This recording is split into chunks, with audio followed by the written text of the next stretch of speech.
Looks like we got the John Deere LT155 on the lift today. There's the lift.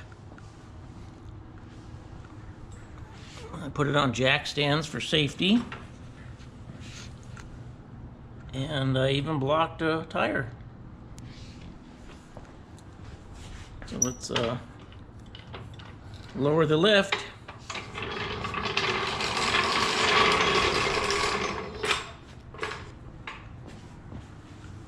And what we got going on under here is I'm putting on a new ground drive belt that broke, which goes between here through some pulleys and stuff that I have taken off over to here, to this one here. So I've got to also replace the blades and the drive belt for the deck.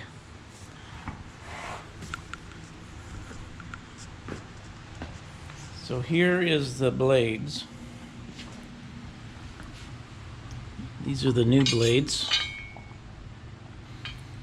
And these are the old blades. And this is the top of the blade. I'll take the old blade, put it on the new blade. And you can see how worn those are. They used to be square like these on the ends. And after sharpening them for a while, they get like this. So, time for new blades. The new blades are a different number than the old one. These are have the stars on them, but the inside here is the same as this, so you can use them for a blade like this with a circle in it, or one like that with a star. Already cleaned up the mower. Everything looks fine in here. I'm going to grease these. They have Zerks on them. And here's the parts here. This is the set of idlers that go up underneath the lawn tractor that the ground belt, drive belt, runs through. This one's fine, but this one's been making a lot of noise. Right now it doesn't even want to turn because I did wash it, and this thing's really noisy, this one here, so I've got a new one of those. And the part number is AM12195. Nope, it's not the part number. I think I need my glasses on. Okay, the part number is AM121967. Already opened it. Looks like that. It goes on there. It looks like with the shoulder down. So we'll get that changed out. Here's the ground drive belt.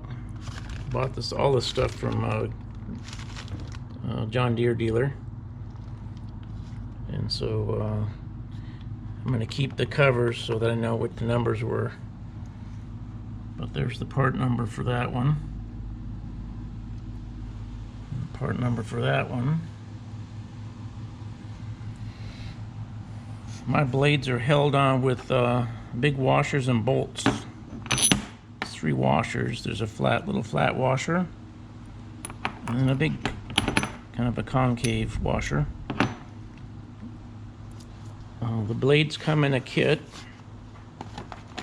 They don't have the same part numbers as the old ones. Here's the number for the kit right here. What comes in the kit is these instructions nobody reads. They just for starting your fire. in your wood stove.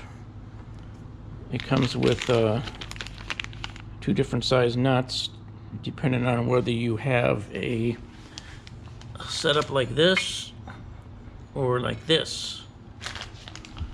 But mine doesn't use either one. It uses this. So you set the blades on here like this with the part numbers up. There's the part number on the individual blade. Is M154158. And that goes on like that. Make sure you put them on the right way so they're not backwards. That's why I compared them to the old blades. The old blades have that circle, which matches the this part here. The big washer matches the top, so I know they go on like this. This is how they came off.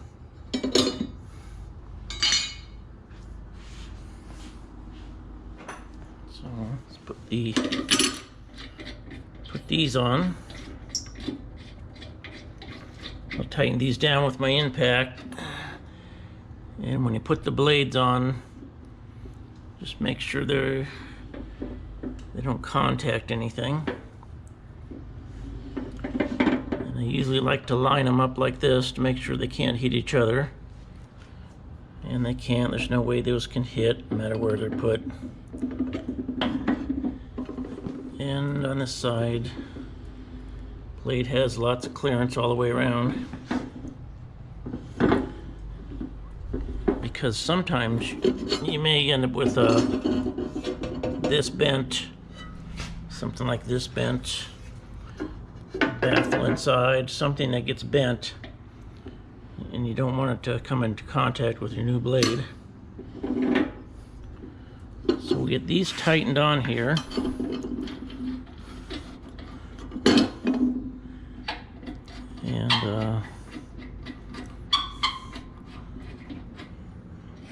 And then we'll move on to flipping it over and putting the belt, the drive belt on, which is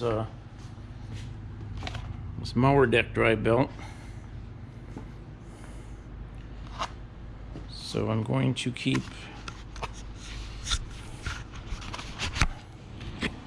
the cover, so I know what belt to buy next time. This belt's really long.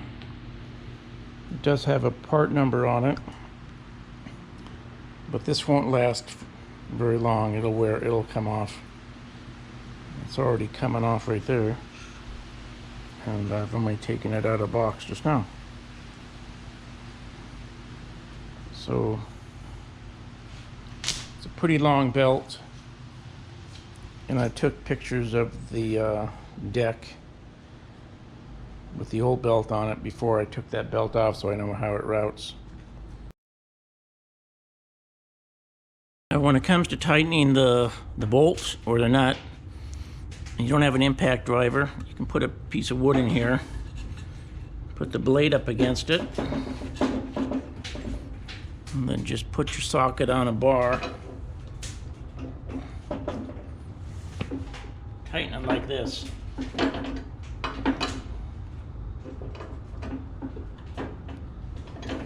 You want to use an impact driver.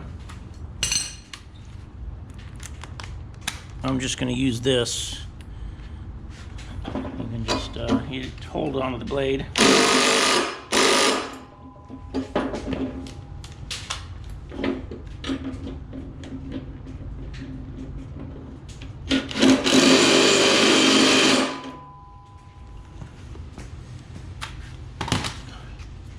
And I guess if you're not sure if you got it tight enough, you could go back and finish it up with this just to make sure it's tight.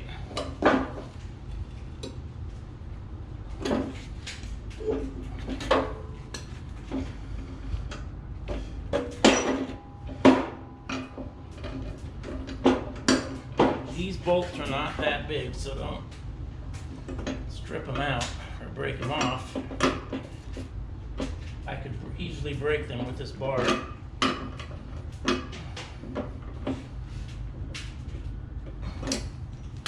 I'm sure there's a torque spec for that, but who does that?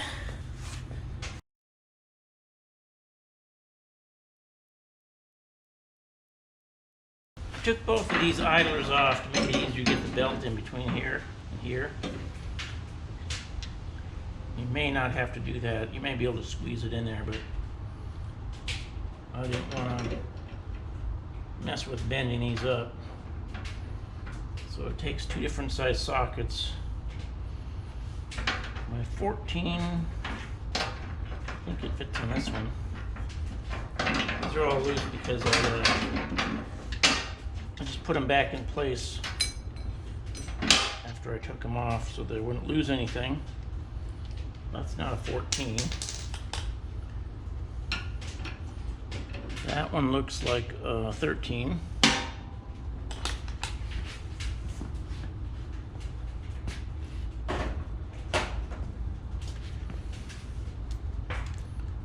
I guess that's close to a 15.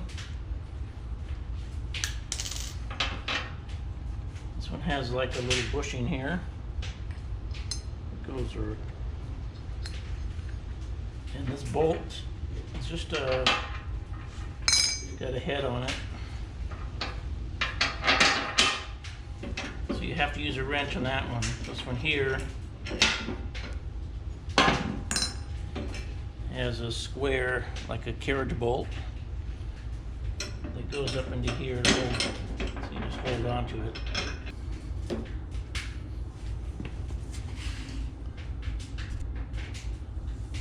Take the new belts.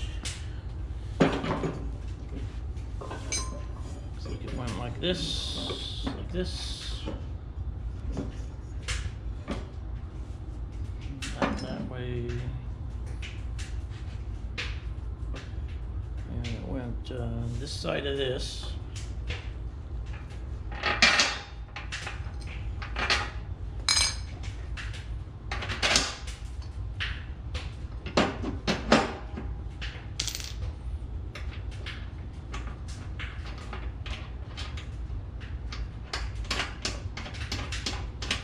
And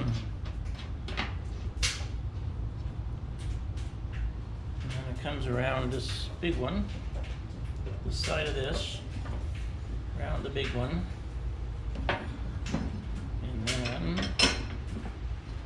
this side lid goes on.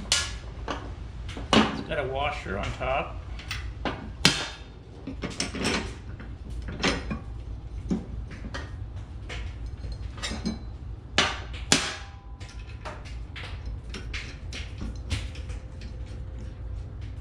Oh, I messed up. It's supposed to go in here.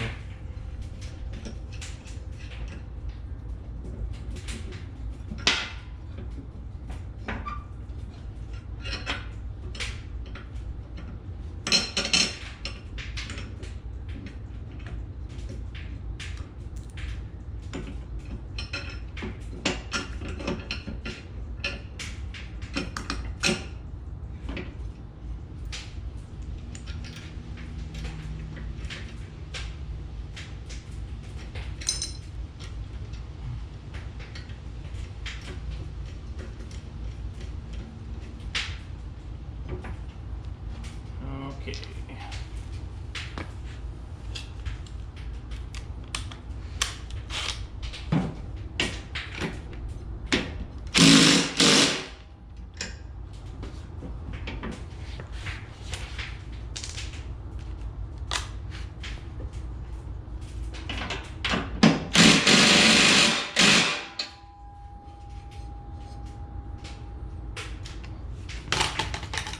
It's not a very strong impact. I think I'm going to check them with just a wrench, socket wrench. Yeah, it's pretty strong. Couldn't tighten it anymore, so it gets strong enough.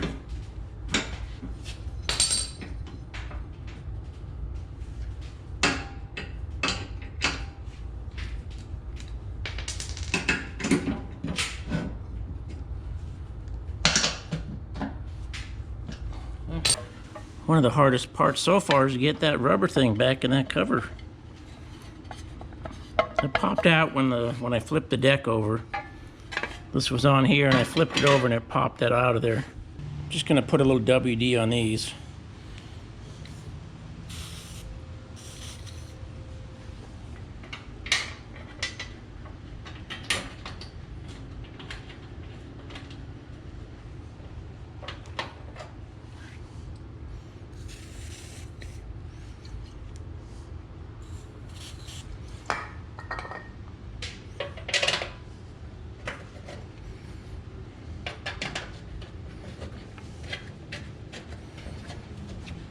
And these just took a 10mm.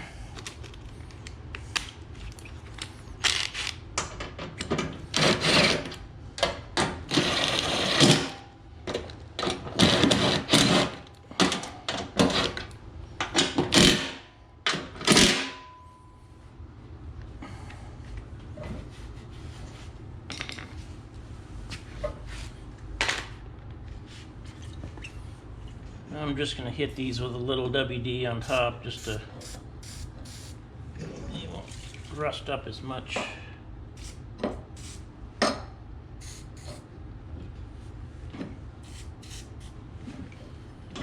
Try to keep it off the belt, but I don't think it'll matter.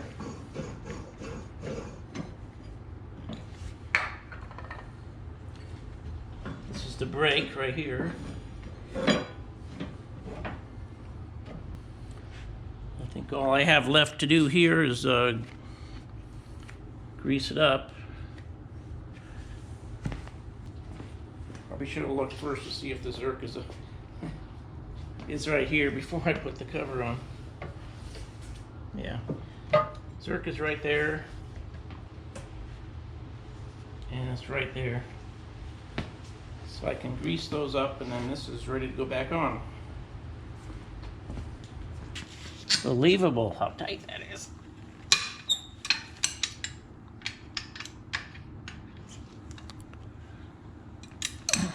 Gosh, hope I didn't break it.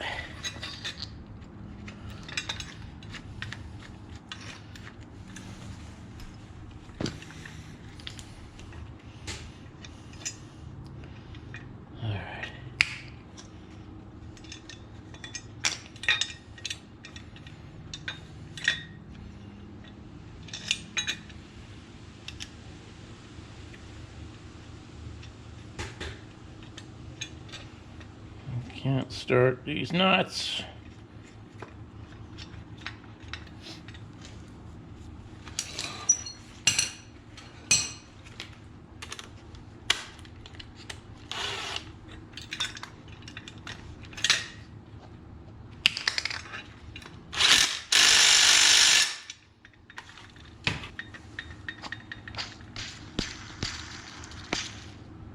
That one's junk. Nice. I wonder if I have to take this off to get the belt in. It looks like it.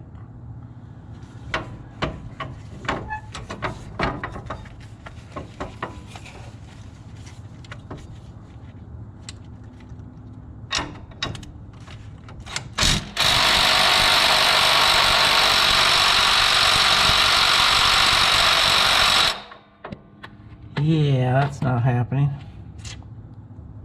I don't even know how this belt routes because it broke when it fell out. Yeah, let me take this back out. So I've got to get the belt through there, I guess.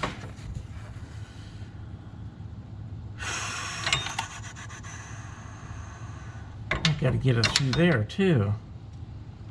Huh. That means I gotta take this back off. Huh.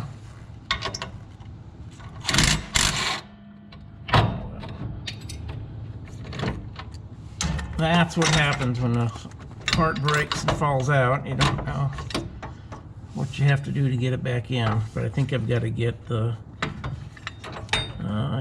get this back off and feed the belt through under here and under here. And then put this in with the belt hanging out. Not sure how it goes though.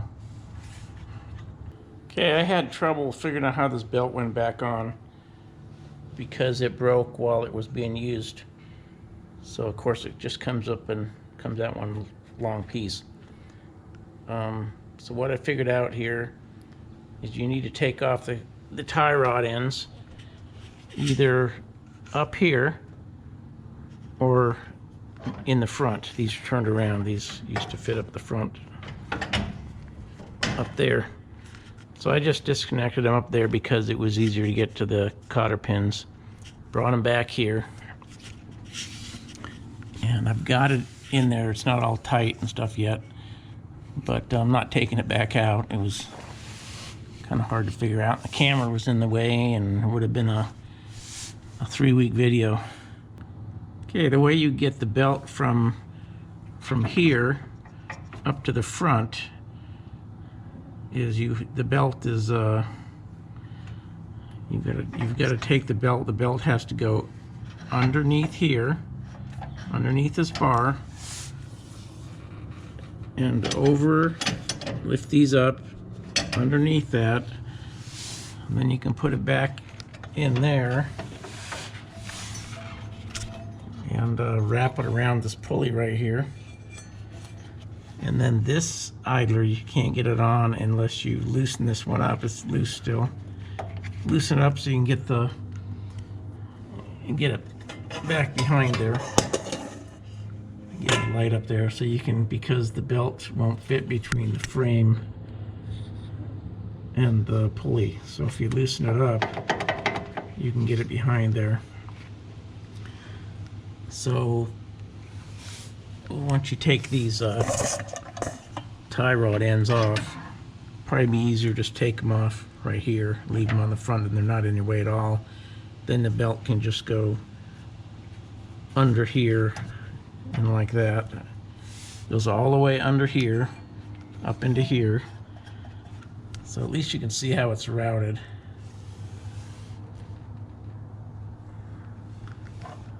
It comes off this pulley here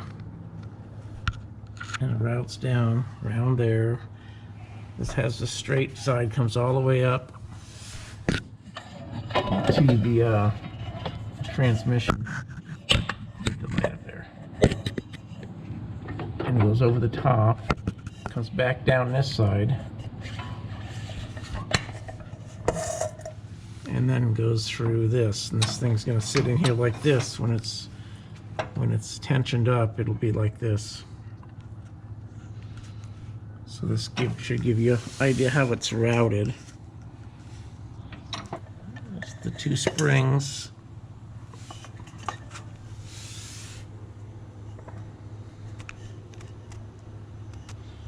One down there, hooks here.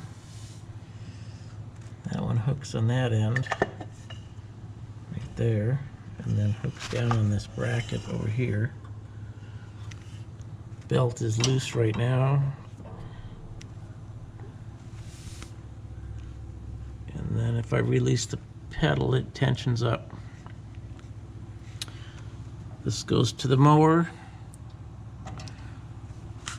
So next thing I'm going to do is put it on the ground and start it up and see what happens. And then I'll put the mower back on.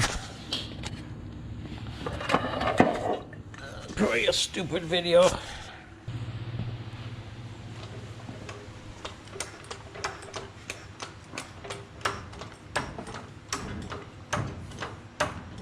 Try not to tip it over.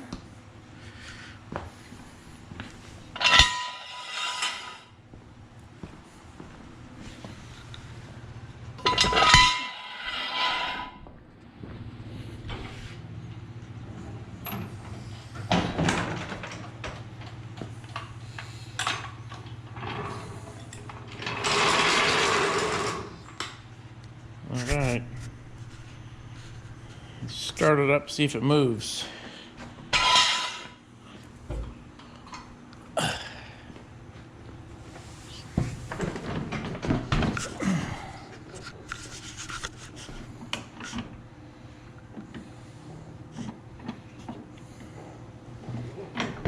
Oh. Can't really start this thing with one hand.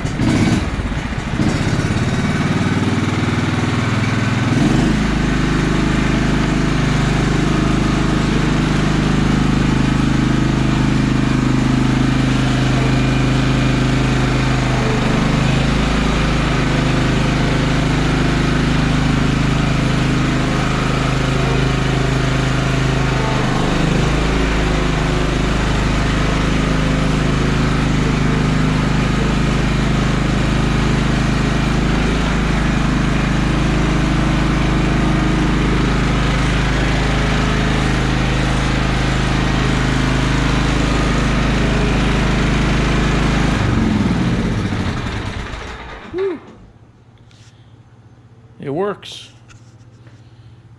And no more noise from the idler. That was bad. Alright, that concludes the maintenance on the LT155. It's raining outside, dark, raining, windy. So we're not going to get to try it. But it's done. I can park it back over here where it belongs. Wait for it to start raining, then see if it works okay. I did try the blade does turn and all that stuff. I just can't mow any grass right now.